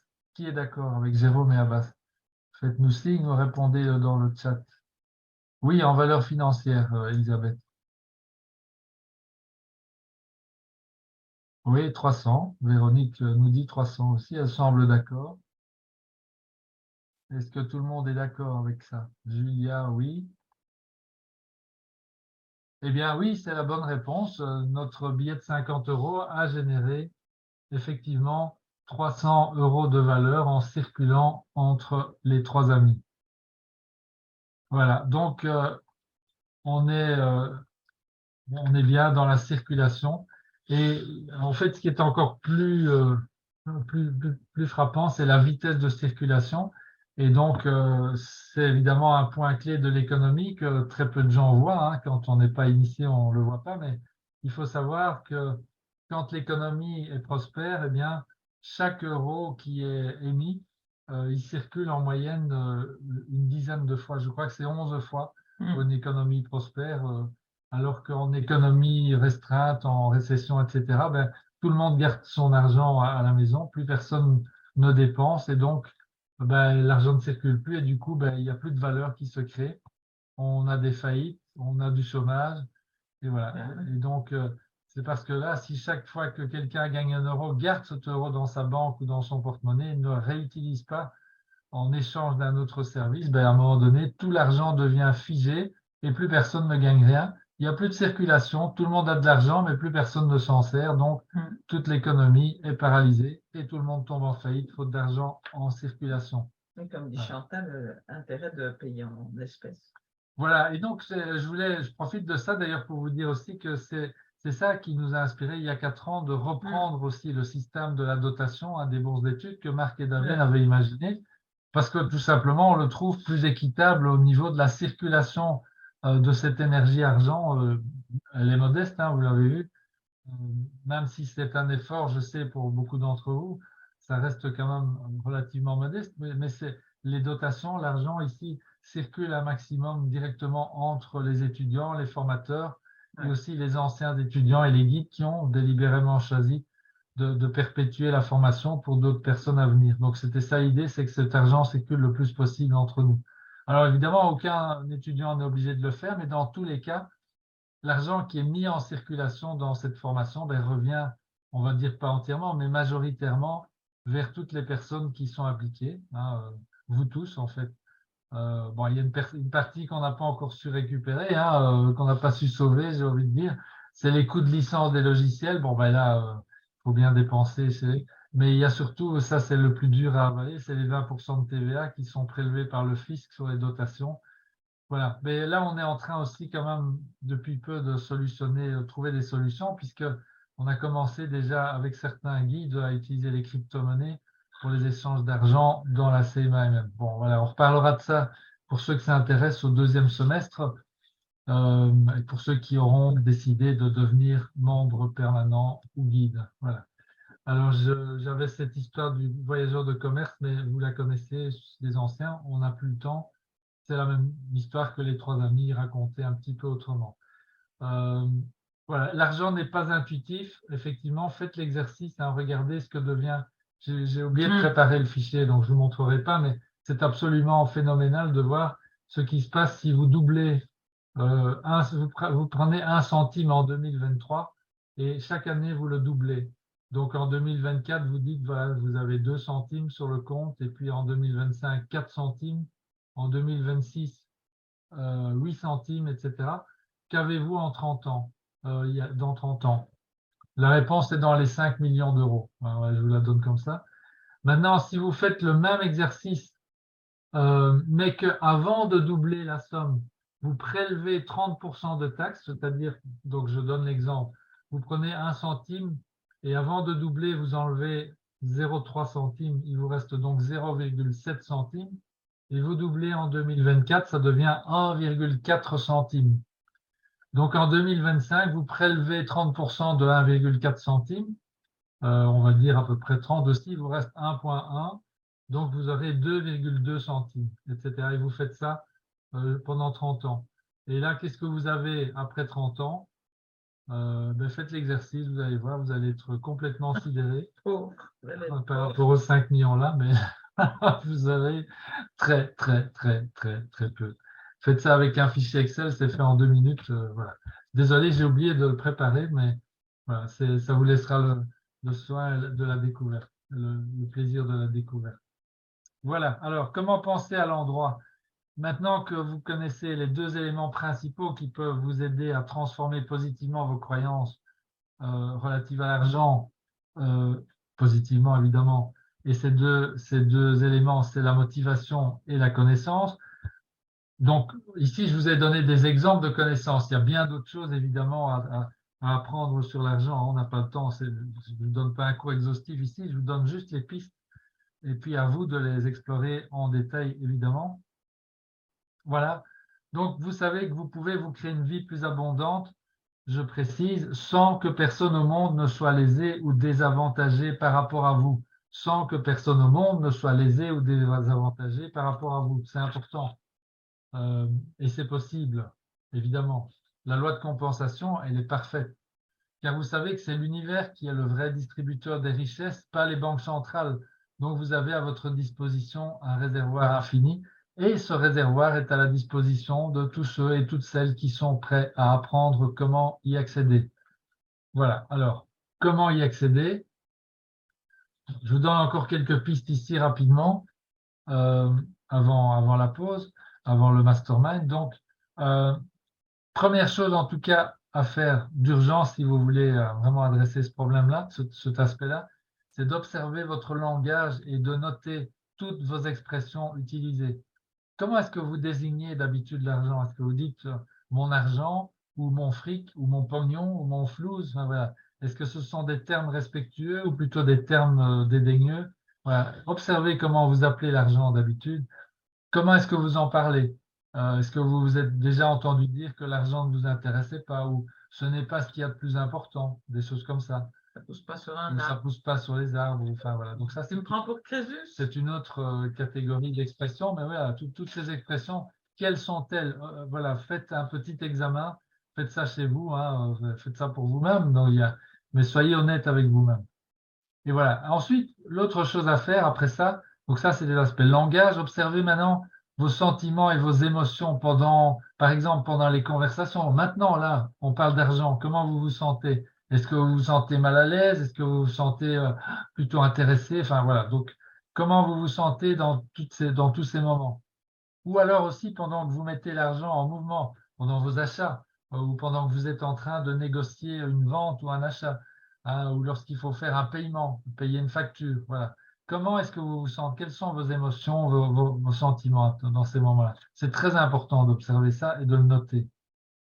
Remettre de l'ordre dans les causes et les effets, ça c'est un autre aspect.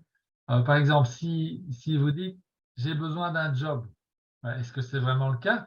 Ou bien est-ce qu'il ne vaudrait pas mieux dire j'ai besoin d'un revenu? Oui, ben oui, c'est un revenu, on a besoin, encore comme je le disais aujourd'hui, sauf si vous êtes pratiquement Bouddha ou Jésus ou un avatar, vous avez encore besoin, pendant un petit temps, de trouver le moyen de vous créer des sources de revenus. Voilà. Ceci dit, même les avatars, ils sont créés, mais eux, ils n'ont pas de problème, ça va tout seul. Et si je ne vois que la solution du job pour créer le revenu dont j'ai besoin, ben oui, alors j'ai besoin de trouver un job. Oui, mais je ne dis pas que c'est mauvais, mais il faut juste bon, préparer ou élever sa conscience, donc se rendre compte que c'est mieux de dire j'ai besoin d'un revenu. Après, ben, le revenu, vous pouvez vous le créer avec un job, et si c'est la façon qui vous paraît la plus facile et la plus directe, faites-le.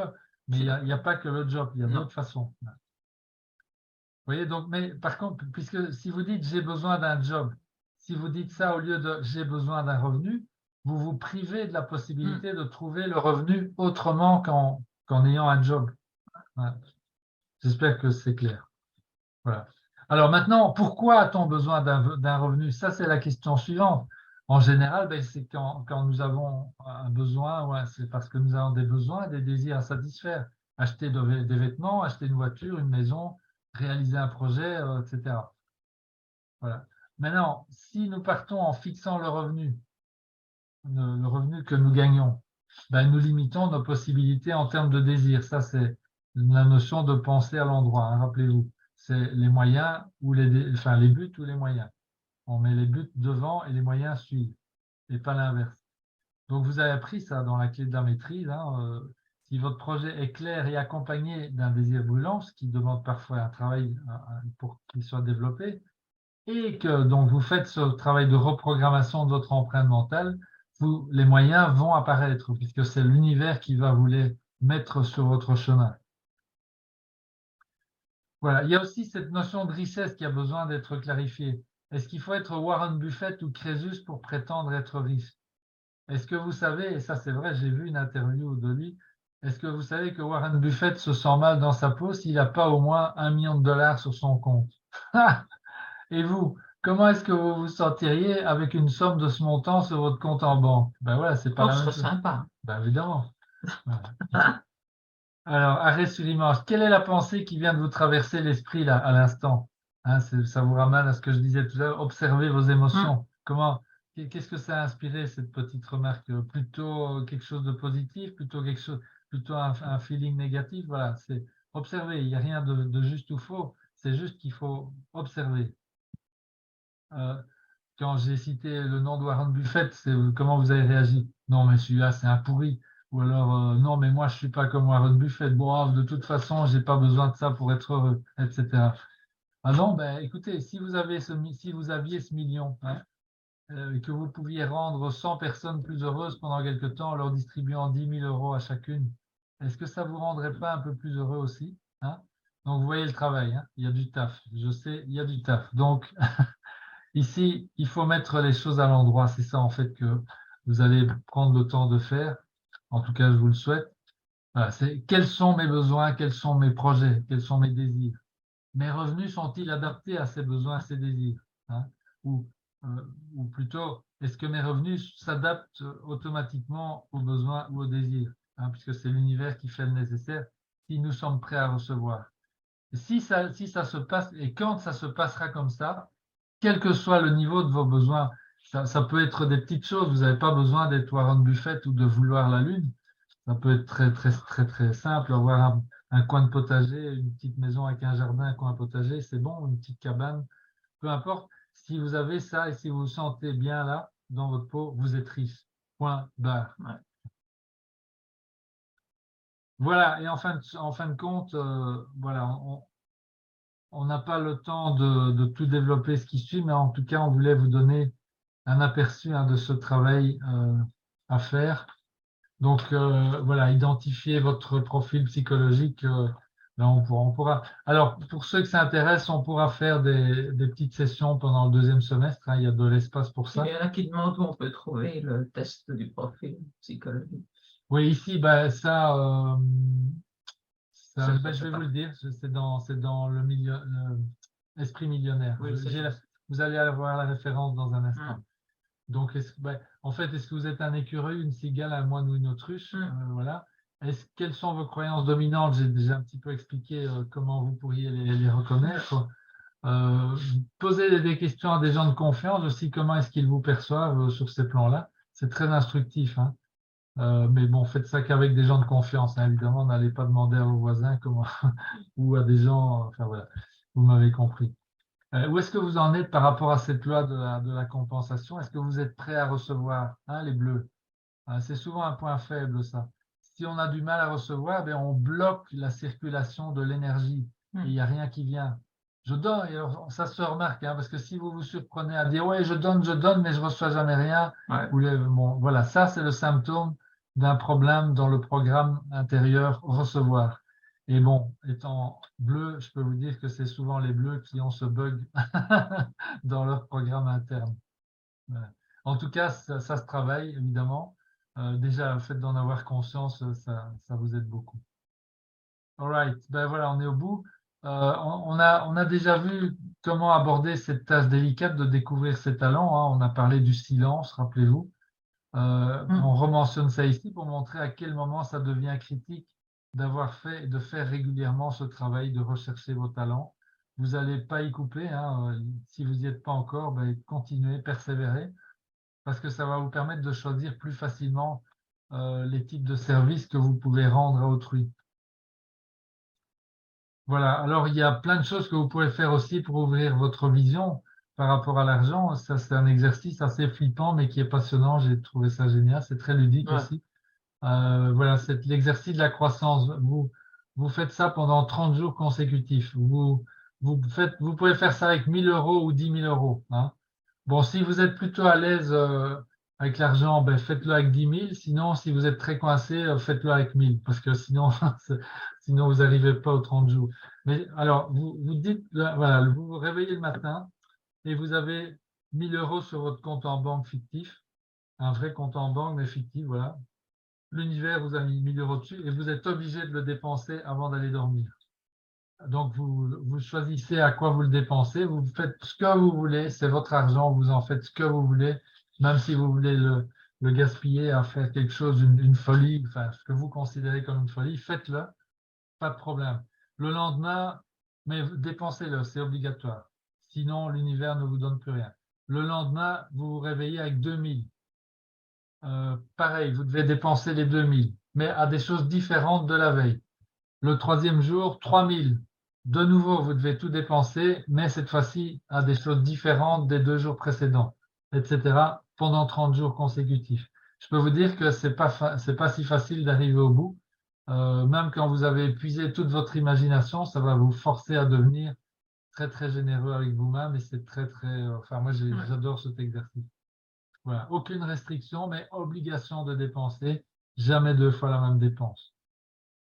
Voilà, alors, euh, il y a 3 types de formations qui sont soit dans les bouquins, soit si vous êtes à l'aise en anglais, ou alors pour la troisième en français aussi, que je vous recommande, c'est T.R. Waker avec, attendez, je vais vous montrer Les secrets d'un esprit millionnaire. C'est là qu'on trouve aussi cette histoire de profil psychologique de l'écureuil ou de, qu'est-ce qu'il y avait? L'autruche, L'autruche, etc. Voilà. Et le moine. la cigale et le moine. Esprit. Je vous recommande beaucoup ce livre. C'est le premier qu'on a lu, Françoise et moi. On a été suivre après la formation d'Arvecker en Floride et c'était vraiment c'était fantastique. Alors, Père riche, Père pauvre et toute la série des bouquins de Kiyosaki, je vous recommande chaudement. Le cadran du cash flow, moi j'ai lu directement ça, c'est le deuxième bouquin et c'est très très instructif. Ça vous donne des pistes concrètes aussi sur le type de mentalité, le type de profil dans lequel vous êtes pour l'instant et comment faire pour changer de type de profil, etc. Voilà, donc ça, ce sont, je vais dire, les recommandations incontournables si vous n'avez pas encore fait de travail sérieux par rapport à l'énergie de l'argent. Et puis un dernier que je vous recommande très chaudement, qui lui aborde les choses sous un angle excessivement intéressant, c'est le côté émotionnel. Et là, il y a mindvalley.com et c'est Ken Honda qui a été traduit en français. Donc, il y a moyen d'avoir cette formation en ligne en français. Je vous la recommande. Ça va vous coûter 300 dollars, je crois, ou 300 euros, je ne sais plus. Il y a peut-être moyen de l'avoir moins cher si vous prenez des abonnements, enfin des machins comme ça. En tout cas, allez voir si ça vous parle.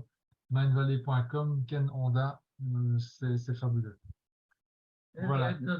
Alors, il y a deux mantras aussi que François et moi on utilise. Moi, j'utilise celui-ci. Je suis payé en continu pour être moi-même.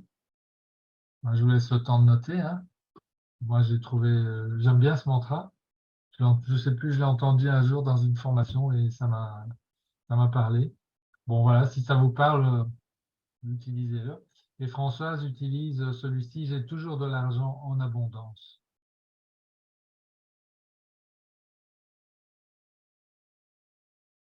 Voilà. Eh bien, écoutez, on a été très long aujourd'hui, mais c'est fini. Alors, j'ai encore quand même deux, trois petites choses à vous dire très, très vite. C'est qu'on on a encore plein de réponses de sondage de la semaine 22 qui nous manquent et il y a là-dedans le feedback sur l'autotest. Donc, on ne vous demande pas le feedback sur le détail de vos résultats de l'autotest, c'est plutôt globalement, est-ce que votre autotest était meilleur, égal ou moins bon que l'autotest en début de formation. Voilà, donc et puis éventuellement une explication, ce que ça vous a apporté. Non, pas éventuellement, et aussi ce que ça vous a apporté, c'est important. Donc, c'est bien de répondre aux questions qu'il y a dans le test, pas le test, le sondage. Et on va les remettre dans le sondage de la semaine 23, mais de grâce, répondez. Rappelez-vous, jusqu'au bout, ça doit rester un engagement de votre part. Voilà. Alors, oui, François, ça lui tenait à cœur, mais c'est vrai que ça fait un bout de temps qu'on réfléchit à une petite forme, non, petite en termes de taille, mais peut-être aussi importante que celle de la CMA elle-même, une espèce de formation d'appel parce que on a beaucoup, je ne sais pas vous, mais nous on observe beaucoup de difficultés autour de nous chez beaucoup de gens qui sont un peu paumés. Il y a des raisons à ça évidemment. On va presque dire objectif, mais en tout cas, ça crée beaucoup de souffrance. On voit plein de choses très qui se passent. Et parfois, certaines personnes sont ouvertes à faire un travail personnel, puisque ce sont des drames qui se passent dans la vie des gens qui pourraient être évités s'il y avait eu un travail en amont. Et là, parfois, le drame, c'est comme pour beaucoup d'entre nous, il faut qu'il y ait quelque chose de graves qui se produisent dans la vie pour qu'on se mette à réfléchir et qu'on se dise tiens mais et voilà et c'est ça l'idée de cette formation, c'est de dire ok mais quelqu'un qui se rend compte qu'il faut qu'il fasse quelque chose, alors il y a sûrement des bonnes âmes dans son entourage qui vont lui dire ouais, tu sais tu devrais faire du travail personnel chez un psy, mais tu sais c'est ton monde intérieur qui détermine tout ça. Oui, mais attends, ça veut dire quoi du travail personnel, c'est quoi le monde intérieur? Voilà, donc une espèce de formation en une douzaine de courtes leçons enregistrées de 10 ou 15 minutes qui va aider les personnes qui sont prêtes à comprendre ce qu'on attendait quand on leur dit tu devrais faire un travail personnel. Voilà. Et donc, ce serait aussi évidemment une introduction possible pour les personnes qui réussiraient à faire ou qui accrocheraient à ce type de formation d'introduction pour venir ensuite dans la clé de la maîtrise, puisque sinon, ben là, vous vous en êtes rendu compte, si vous n'aviez jamais fait de travail personnel avant d'arriver ici, je ne pense pas que vous auriez tenu plus de 3 ou 4 leçons. Et par contre, si vous êtes au bout, c'est que vous avez compris ce que ça voulait dire et vous l'avez fait. Voilà. OK. Voilà, donc c'est quelque chose qu'on va faire. En tout cas, on va lancer ça à partir du deuxième semestre.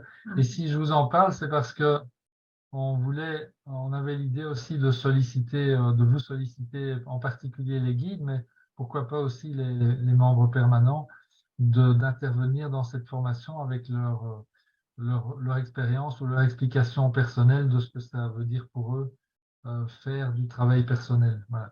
Parce que c'est sûr que c'est pas avec un langage théorique qu'on va aider les gens qui sont dans le désarroi souvent ou qui cherchent des solutions à court terme pour améliorer leur vie.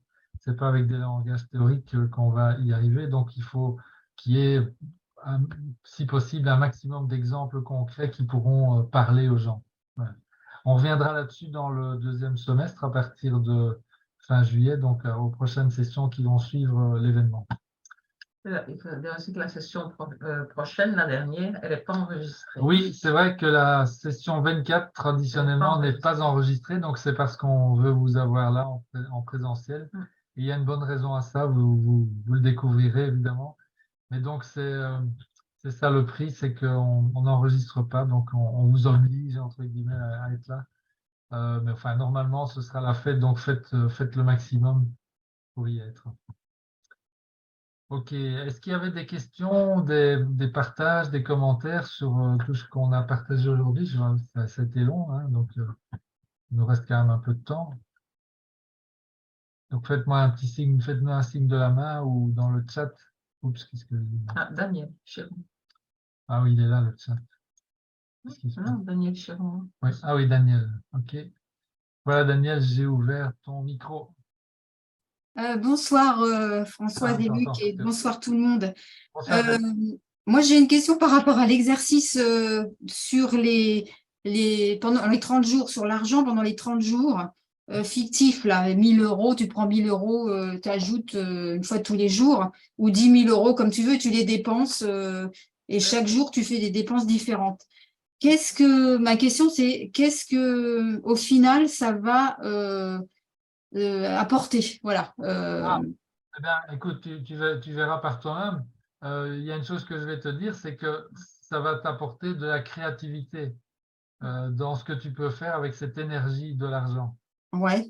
Voilà. Donc, c'est un exercice qui permet de développer sa vision, sa créativité. Parce qu'évidemment, tu vas chercher, et ça va te mettre en évidence aussi les limitations, le fait qu'il y a tout un tas de choses. Si vous le faites en couple, par exemple, vous pourriez partager c'est intéressant. À la fin de l'exercice ou en cours, comme vous voulez, et vous allez voir que ça va vous apporter toutes sortes de surprises par rapport à votre vision. On est très, très limité. Hein. Oui. Normalement, on le voit à partir entre 10 et 15 jours, ça commence à coincer. Et on peut le faire à deux, alors ensemble, si je veux dire. Oui, bien sûr. Ouais, c'est intéressant. Faites-le, c'est très ludique, hein, franchement. D'accord, ok. Bon, bah, intéressant, oui, on va le faire. Et puis, quand je dis que c'est ludique, c'est vrai parce que on peut s'offrir toutes les extravagances. Oui, vu que c'est du fictif, oui. Là, pour la Ferrari, il faut le faire avec 10 000 parce qu'avec 1000, ça ne va pas aller. Mais si tu le fais avec 10 000, tu vas y arriver, quoi. Ouais. Et alors, tu vois, et quand tu as la Ferrari, et après, tu fais quoi? Oui, c'est ça, oui. C'est ça qui est intéressant. Aller au resto. Et c'est là qu'on peut voir aussi la relativité des choses matérielles, tu vois. Oui. Oui, d'accord. Oui, bah écoute, merci pour cet enseignement-là. Oui, aussi. On va le faire. Pour ta question, parce que je pense que tu n'étais pas la seule à cela. D'accord. Merci à vous. Hein. Merci bien. Alors, Didier. Hello, Didier. Hello tout le monde. Vous m'entendez? On t'entend bien, super. Bon, vous, je vous entendais un peu on aurait dit que la puissance de votre micro n'était pas assez forte, mais bon, ou alors c'était moi mon récepteur qui n'était pas bon. Mais bon, j'ai réussi à avoir le son jusqu'au bout.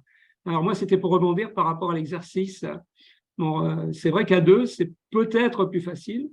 Moi, je sais que seul, même avec beaucoup de créativité et d'imagination, c'est vrai que on arrive à, comme tu dis, vers le 15e jour, on commence à coincer un tout petit peu. Mais c'est vrai que cet exercice, il est brillant parce que même au bout d'un an, 2 ans ou 3 ans, c'est toujours aussi, pas angoissant, mais stressant, entre guillemets, positivement. Hein. Voilà. Oui, Vous c'est ça. m'entendez? Oui, on t'entend bien. Oui, donc tu veux dire que tu l'as déjà fait quelques fois. Oui. Et c'est vraiment toujours aussi waouh. Enfin, moi, c'est scotchant, hein. C'est ce rapport à l'argent qu'on a, enfin, personnellement, hein, très ambigu. Ben, C'est assez français quand même, mais bon, peu importe. Hein. non, ne prends pas ça, Didier. Franchement, ça dépasse largement le cadre de la France. Hein, c'est Mais je international. sais que la France a un rapport très compliqué, avec l'argent. Non, c'est peut-être pas le seul pays, on est bien d'accord. Euh, euh, L'autre chose, euh, comment j'ai assisté à cette formation là, avec chez nous, là, à Pignan, on a une alternance de ciel bleu et d'orage ultra violent. Ah, Et ça a rajouté un petit peu au stress. Voilà, c'est tout ce que j'avais à dire. c'est une ambiance spéciale. Ouais, très spécial. Ok. Ben, nous, les orages arrivent aussi, donc voilà. Mais c'est très très bien. En fait, la nature a besoin d'eau. Ouais, la nature a vraiment besoin d'eau et voilà. Je pense que le ciel l'a compris et donc il est abondant par rapport à ça. Et pour Kiyosaki, là, j'ai lu les deux. Le premier, c'est vraiment père riche, père pauvre. Il n'y a pas de jugement hein, de la part de Kiyosaki vis-à-vis des deux papas là, mais c'est vraiment extraordinaire. Moi, j'ai beaucoup d'émotions en lisant ce bouquin. L'autre est vraiment plus le cash flow là, en rapport avec l'argent directement. Et, Ouais, d'accord. quelles sont les solutions positives qu'on peut avoir par rapport à ça? Ouais, merci pour ton témoignage. Ça va, j'espère, encourager tout le monde à jouer ce petit jeu Ouais, qui est très, très formateur. Hein. il est très formateur. Vraiment.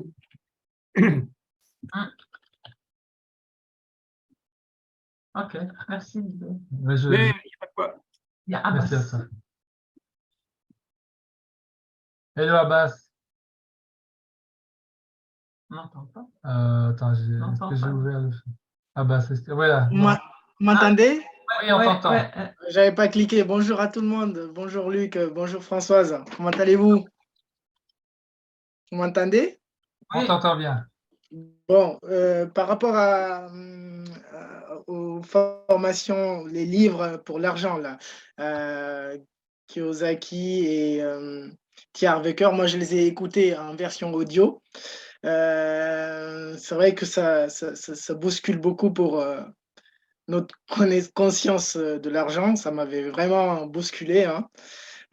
Et donc, tu disais que Mind Valley, c'est une formation sur l'argent, mais en français, parce que je suis un peu limité pour l'anglais. Alors, donc, la formation de Ken Honda, Ken Honda, c'est un Japonais qui parle anglais. Et, gentiment. Et donc, Clairement. toute la formation est en anglais, mais c'est doublé. C'est doublé je ne sais plus si c'est doublé ou des sous-titres. Je crois que c'est sous-titres. D'accord. Non, c'est des sous-titres en anglais que Oui. tu peux afficher, mais je pense que malheureusement, c'est doublé en français. Donc, on n'entend pas sa voix. Ah, ok. Mais donc, c'est une voix qui parle en français au-dessus de la sienne.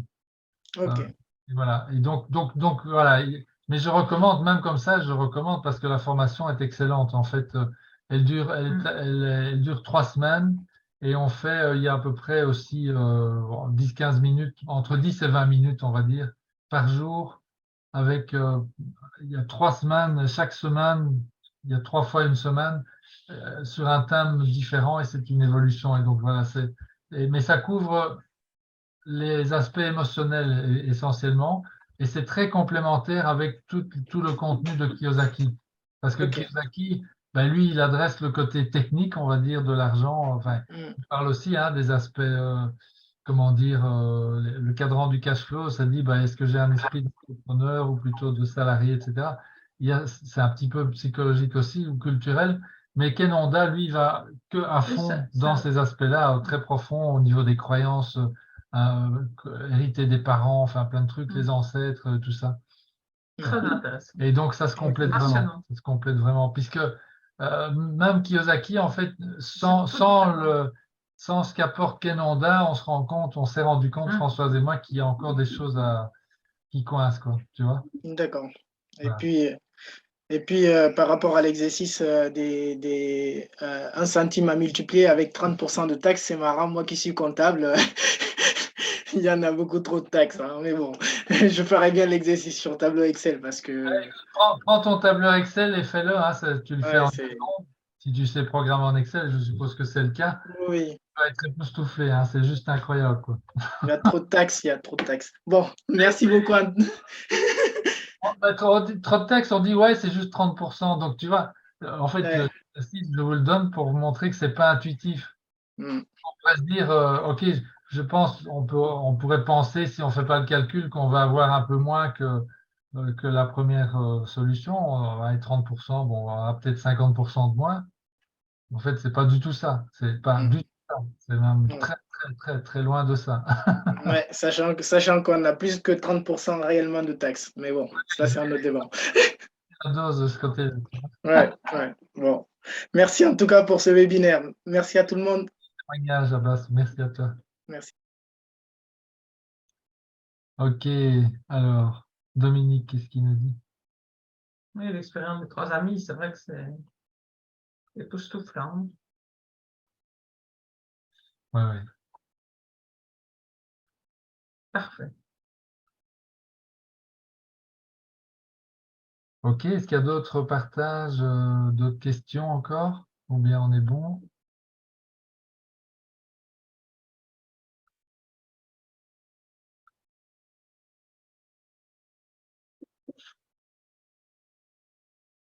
OK. Ok, bah écoutez, dans ce cas-là, on va vous souhaiter une très belle 23e semaine. Donc, prenez bien le temps d'étudier le chapitre 23 et surtout aussi répondez au sondage. On vous sera très reconnaissant que vous le fassiez. C'est vraiment, vraiment important. Pas pour nous, mais pour la collectivité et pour le groupe, évidemment, puisque vous vous inspirez les uns les autres par vos expériences personnelles qui sont uniques, je le rappelle, Ouais. si je dois. Ok, bah écoutez, on est bon. Très très belle fin de week-end et puis à la semaine dernière, à prochaine. demain, à Déjà, dimanche, déjà, pour la meilleure, pour la dernière. pour la dernière et la surprise qui va avec. À bientôt les amis. Ce sera le jour de la fête des pères. Ah, d'accord. Ah oui, oui, c'est toujours 15 jours après la fête des mères, d'accord, c'est vrai. Tout à fait. Bon, ben c'est super. La fête des pères, Oui. c'est en Belgique. Non, non, mais il a raison. Didier, la semaine passée, c'était la fête des mères. Ah oui, mais pour la Belgique, c'est aussi aujourd'hui. Non, mais c'est la semaine prochaine, la fête des pères en France. Ah, mais en Belgique, c'est aujourd'hui. Ouais. Ok. Eh ben, à bientôt.